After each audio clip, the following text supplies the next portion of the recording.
Hello, welcome to the day 3 of 100 day shorts challenge. তো আজ আমরা যাচ্ছিলাম আমাদের বিয়ের লাস্ট মিনিট শপিং করতে। আর যেহেতু আজকে উইক অফ ছিল তো সব কিছুই লেটে হচ্ছিলো, লাঞ্চও অনেক দেরি করে করেছিলাম। দেন রেডি হয়ে বেরিয়ে পড়লাম।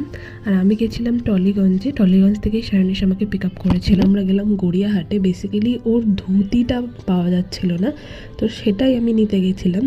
যাই হোক, দেন আমরা দু একটা দোকান ঘুরে, এই দোকানটা আমার ঠিক নামটা মনে হচ্ছে না, কৃতাঞ্জলি সামথিং এরকম কিছু ছিল।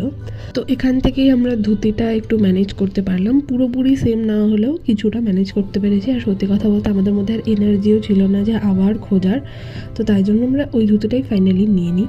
আর এই যে আমি এখানে একটু মিররে নাটক করে নিচ্ছি। তারপরে ওকে সব রকম ব্যাগ দিয়ে জাস্ট হাত ধরে নাচতে নাচতে আমি চলে গেলাম।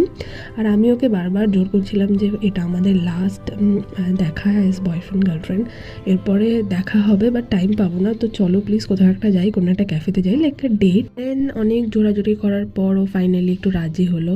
আর এই দেখো, ও যখনই এরমভাবে এখান থেকে গাড়ি স্টার্ট করে একটু গাড়িটাকে এরমভাবে ঝেড়ে নেয়, নাহলে ভীষণ পাতা পড়ে থাকে। তো যাই হোক, তারপরে আমরা চলে গেলাম আমাদের গো টু ক্যাফে লাটে। আমার ভীষণ একটা ফেভারিট ক্যাফে, ভীষণ কোজি অ্যাম্বিয়েন্স, খাবার দাবারও ভীষণ ভালো। এই ভিডিওটা যেহেতু একটু বড় হয়ে যাচ্ছে, নেক্সট ভিডিওতে দেখাবো যে আমরা ওখানে গিয়ে কী খেলাম।